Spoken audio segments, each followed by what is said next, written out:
Okay, I was going to say thanks for joining us. I still do say thanks for joining us, but we're going to record for those who can't join us. It's so hard for us to find a time that works for everybody. Sometimes we shoot for the lunch hour. You know, if we go after school, a lot of people are coaching. So we just do our best and then we'll record this. And Shannon will send this out once I think Bob Madison is taking her on a baseball visit this afternoon, but we'll send it out later. For introductions, if you haven't met Shannon Foreman, she's new to us as of January. Okay.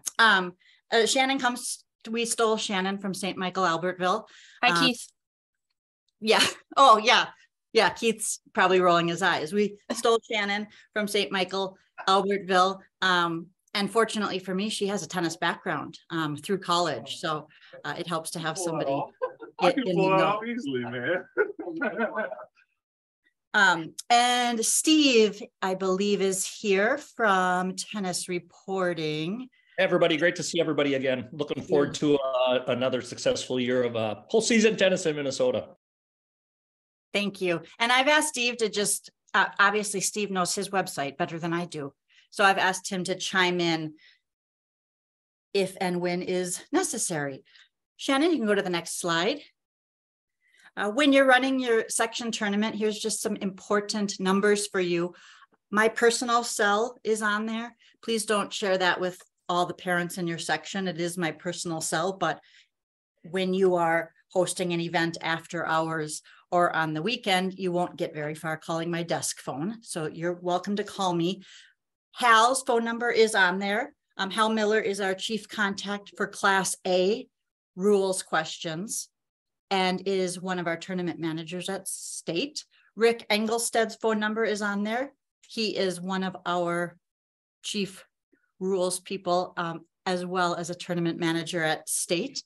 So you can certainly try either of them if you have rules questions. If you call me and I don't know the answer, I'll be reaching out to one of them. If you can't get a hold of one, but it's an emergency, you can certainly try the other. Make sure you have your region secretary's cell number in case you have a, crazy after hours situation.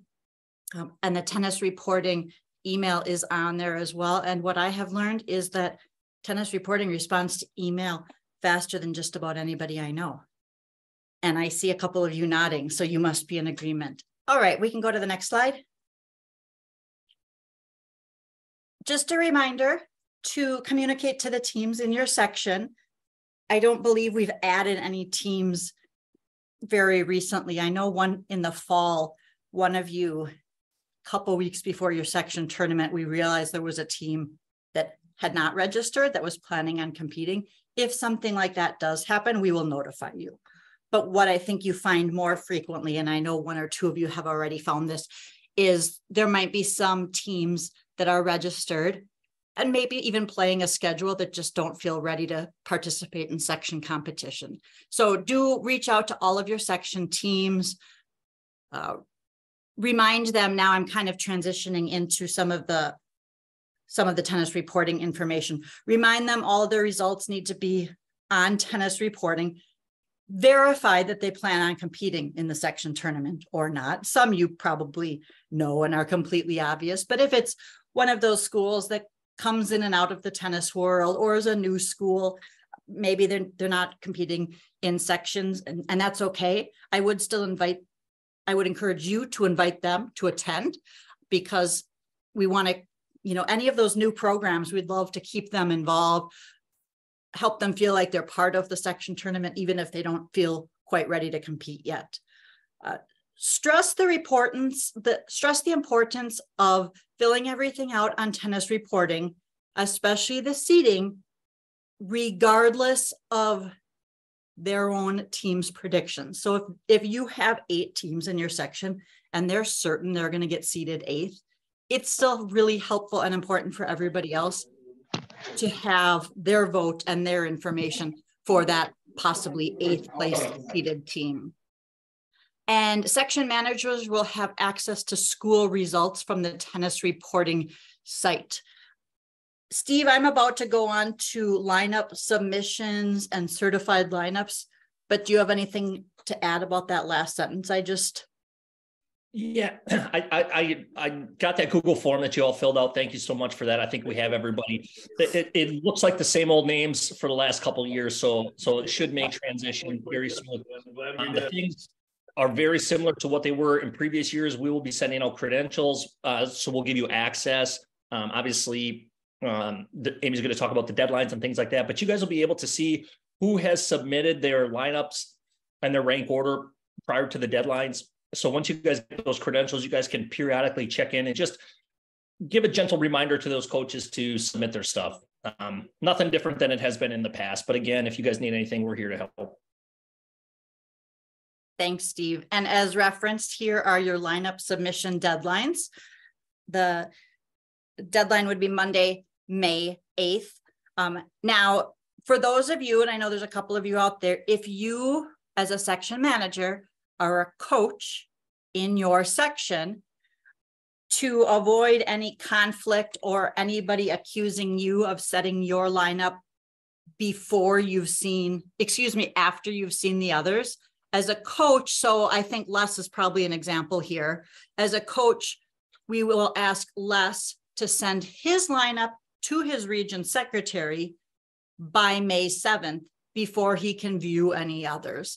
Your region secretary may not be all that interested, but it is to just make sure we're all being honest and upfront. And that way, if anybody, accuses Les of, sorry, Les, I'm picking on you, but if anyone accuses Les of altering that lineup because he saw everyone else's, he and his region secretary would have that timestamp of when he actually sent that to the region secretary.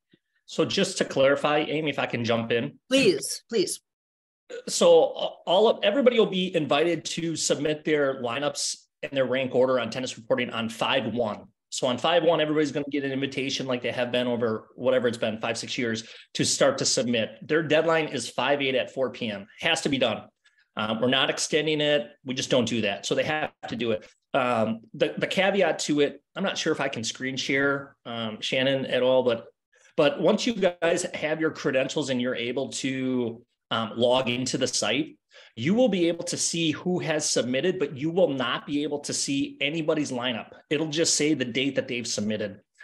So there is that sense of security that nobody's going to be, the only people who can really see it are the state league office and my team here at Tennis Reporting. So when you go on there with your credentials, just rest assured you're going to be able to see the submission date. If somebody has not submitted, you need to get on them to submit, but you're not going to be able to see anybody's lineups or rank order and all that sort of stuff until it becomes viewable on that Wednesday, May 10th. Okay, just a little clarification on that. Okay, so in my example with Les, but would Les be able to, so as a section manager, Les won't even be able to see them? No, so Les certainly can send his stuff to Hal to verify that, but Les, like in the past, will just go ahead and submit his stuff on Tennis Reporting, and then he will use the section host credentials, and then he'll be able to see that, well, he's actually submitted on this date, and all of his other schools have as well. So Perfect. It's kind of similar to what we've done over, I think we kind of upgraded that over maybe 2 years ago or something like that. So kind of helps us to make sure that you all are staying on top of those coaches to get the submissions in prior to the deadline. Awesome. And Les is maybe a good example to use because I do know he is a coach, but a poor example in that whatever I'm saying, he probably may know this process better than I do. Les, did you have something to add? I was just going to say that a process that we've always done that. I can see exactly what the point is. That's a nice thing to have, that it's blind to us. In a sense, it's blind to everybody. The other piece, though, is that I think that it's important to be aware of is that teams, a lot of teams or a lot of sections generally now will see the team without necessarily having a in-person meeting. And if you're going to share results with each other, so forth, that I think is still a good practice for the coach that is running a tournament to make sure that their region secretary has their team's ranking to him prior to a deadline that's expected for the other ones. That makes sense? Yeah, thank you. Shannon, will you go forward one about the certified lineups? And this is a reminder for you. The certified lineups, we're putting them in ranked order, the top 10 singles players and 5 alternates. And the positions will be locked. And this seems to come up maybe more often than some other questions. For those alternates, if those alternates are going to be used in competition, they can only go in at 4 singles or 3 doubles. If they go in at 4 singles, then only the singles lineup would be adjusted. If they go in as 3 doubles, only the doubles are adjusted. If you have questions from some of your coaches about lineup questions or alternate questions, you're more than you're more than welcome to contact Hal, Rick, or I. We would be happy to receive some of those questions. All right, next one, please. This is I added this from last fall because this came up with a couple sections. Just a reminder to you that once the individual bracket is drawn / seeded, there can't be individual substitutions. So you're advised to keep that in mind when setting the date to draw that individual bracket, maybe not doing it much earlier than you need to, because once those are seated and set, those individuals can't be swapped in and out, even from the same school. So do take a look at those dates, perhaps with your coaches, perhaps with your section tournament. That doesn't need to be taking place the exact same time as the team tournament. Steve, did that explain that issue we talked about in the fall? Yeah, substitutions and things like that. So yeah, I think the big thing I did notice with the Google Forms that you all submitted, it does look like you guys did push back your individual seed dates probably a little bit closer to your actual start dates, which is probably advantageous considering this new rule. Should anybody have any questions or want to adjust their dates, just shoot tennisreporting@gmail.com and email, and we can update it. Typically, when we submit those individuals, just like we have in the last, we'll give them a week to submit. And then usually we'll try to close it maybe 24 to 48 hours prior to your seed meeting, just so everybody can kind of review that sort of stuff. So it's just like the past, I think, except everybody got infiltrated with random substitutions and things over the last year or two. So I think this is a way to kind of minimize that a little bit. Perfect. Thank you. All right, you can go to the next slide, Shannon. Reporting results. This is a reminder to all of you. And if you've ever tried to find results from other sections, you'll be able to relate to this as well. We want you to enter all results immediately after the completion of each event, especially that very, very last one. That very last one, we're all just waiting, refreshing our screen, waiting to find out the result of your match so we can continue to move ahead with the state seeding process. Include the full scores of each match. If you need any assistance with this, if you're stumped on it or you have an issue, I'm going to volunteer Steve once again, and you can reach out to him for any questions or issues. Yeah, our team is here to help, certainly. I think the big thing, just for everybody to reiterate, I don't have the numbers in front of me. I probably should have. Thousands of people, I know that sounds crazy, thousands of people look at your brackets. They want to stay engaged. And I think part of our responsibility, obviously, with Tennis Reporting and the State League, is that we want as many people involved in high school sports and engaged in it as possible. So if you can't keep it live, find a kid that's maybe on JV to help or whatever the case. But again, if you run into any questions on setting up your brackets, all that sort of stuff, just connect with us and we can certainly help. But we do appreciate that. And just remember, you'll get videos on all this sort of stuff. But as soon as you guys are adding those players in and doing the winners bracket or winners reports, all this sort of stuff, it just pushes it to the next bracket. So if we're waiting on you, then Shannon is getting on you and all that sort of stuff. And Shannon doesn't want to do that and nobody does. So just do it the best you can. And if you ever need any help, we're always here to assist. And that is a good reminder. We want to encourage parents and the public and spectators to be engaged with tennis. And so if it's just a casual fan, we don't want to turn them off by having them not find the information we need. So let's do all we can to promote the sport and promote the athletes and teams playing high school tennis. All right, next one, please. Section tournament management.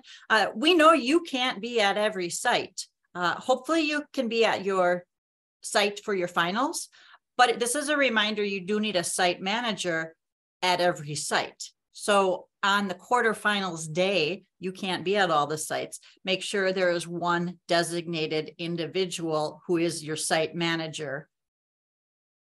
Again, because you can't be at all of those places. If at all possible, we would encourage that not to be the member of a coaching staff. If it is somebody from the coaching staff, they do need to appreciate and understand that their job as the site manager is important. And I would like to say more important than their job as a coach. So if you can recruit some other ADs, if you can recruit some former tennis coaches, ask around, ask the coaches in your district, ask the coaches in your section, but you can't be everywhere at once, and there needs to be somebody in charge of each site, and then they can contact you if they have any questions. Let's see. And if you do delegate, which you're going to probably do for some of your sites, make sure they have all of this information. All right, go ahead, Shannon. This is a reminder, and those of you who manage multiple sports and activities know that we typically remind you of this for all. We need you to follow all the MSHSL policies so that when the teams advance, they're not suddenly surprised by something.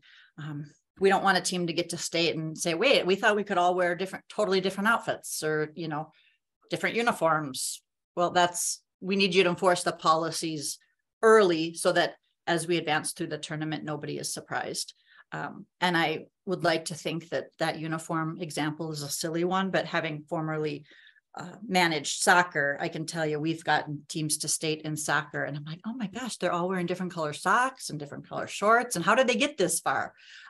If it's a money issue with uniforms, let's address it and try to figure out a solution early, again, so that they don't get to state and are surprised by the rules. We want them to expect each round of competition to be played the same.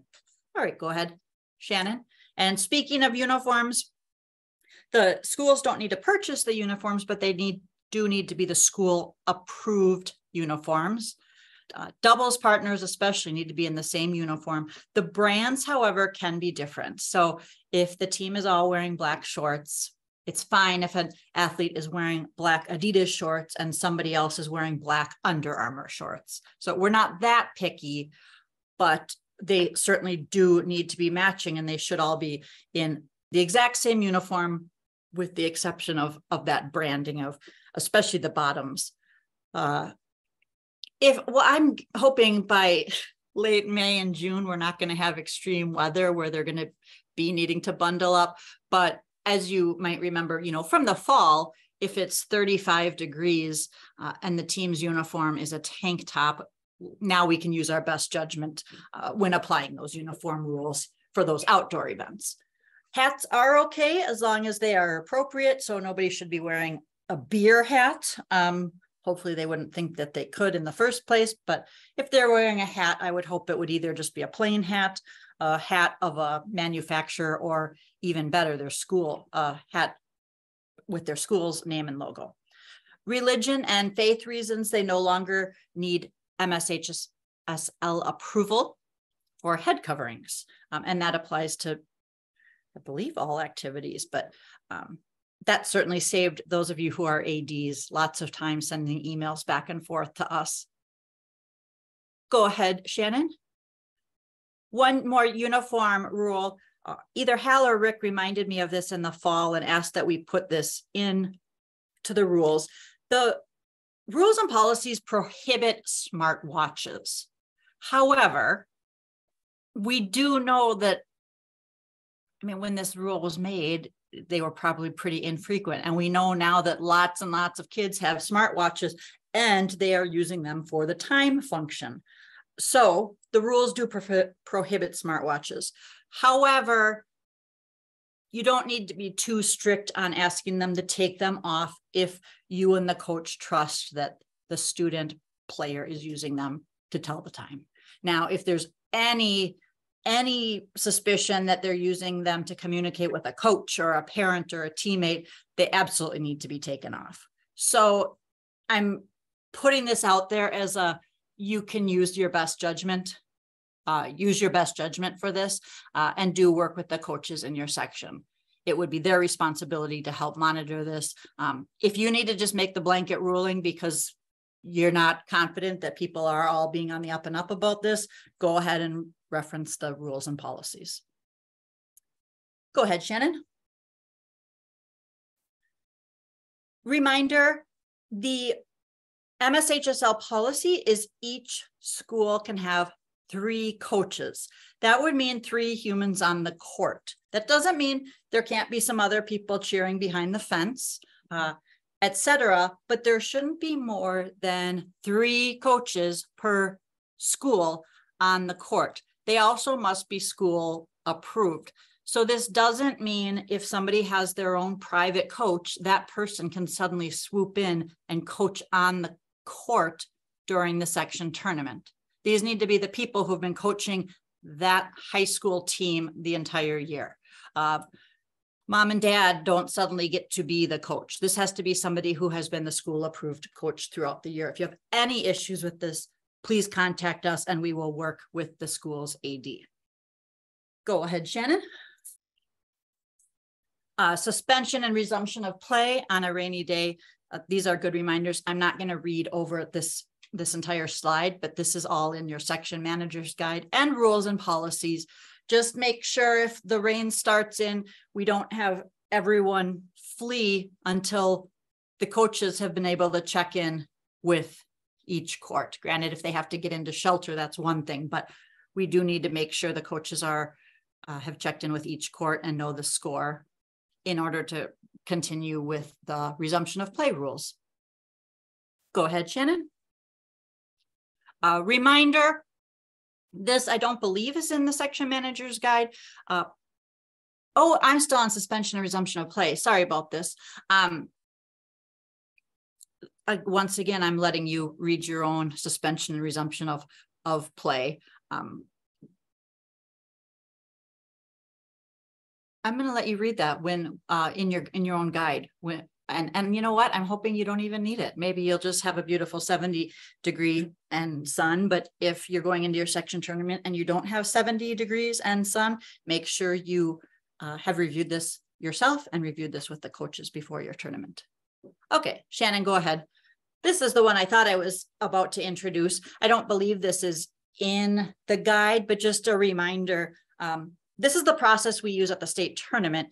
If you don't have enough courts in team play to play all the matches at the same time, we recommend that the 1 singles and 1 doubles matches play last. Sometimes those are the showcase matches, but I would say more importantly, those are the student athletes who probably can handle that tiebreaker type pressure the best. So if some of the matches have to start late, let's put that pressure on the 1 singles and 1 doubles, and those matches would be the ones starting the latest. Go ahead, Shannon.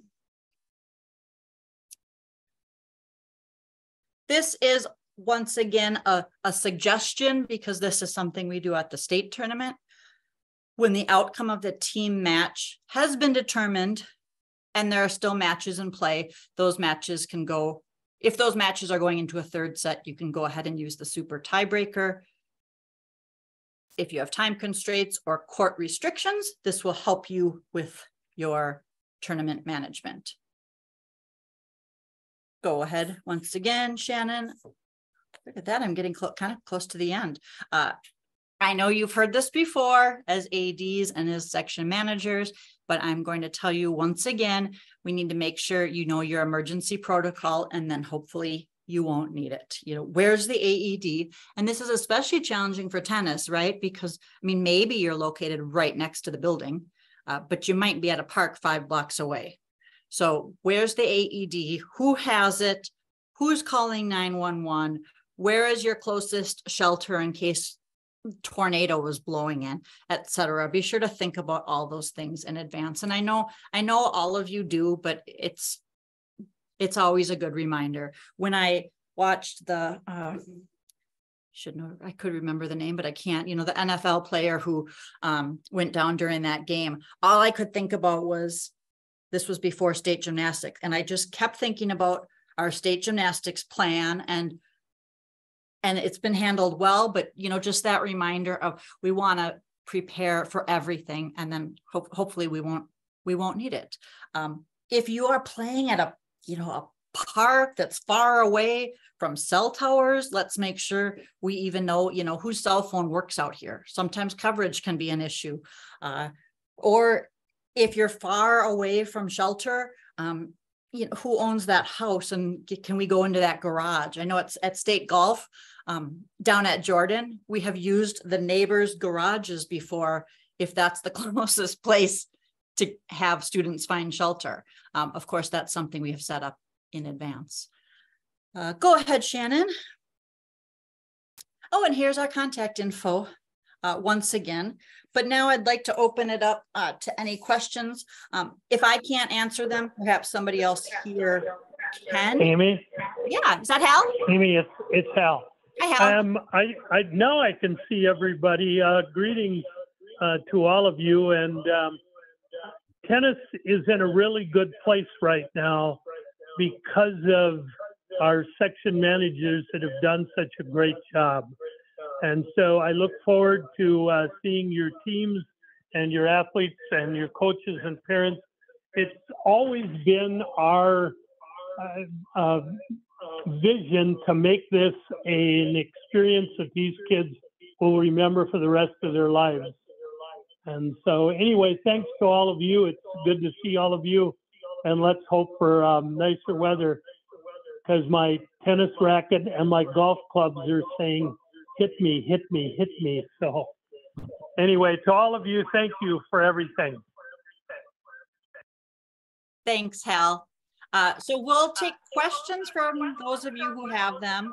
And once again, if I can't answer it, there very well are people here who can, or we will track down the answer and get it out to you.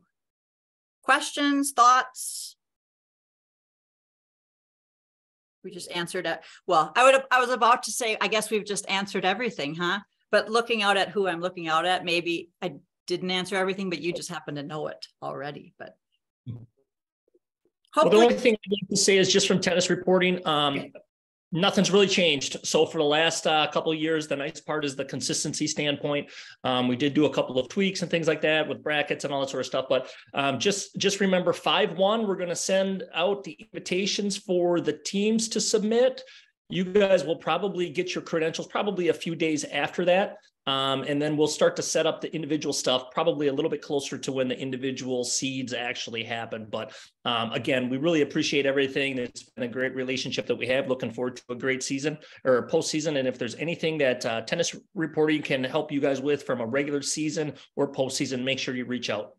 Awesome. Thank you. And I'm hoping we get back to the weather that we had at the end of last week, but not too much warmer than that. But I think you are all deserving of some nice weather over the next month and a half, and hopefully we'll see you all out at your section tournaments or the state tournament, or even for those of you who are close by, every once in a while I'd like to just swing by some regular high school events. So thanks for attending, and let us know if you have any questions as the season progresses.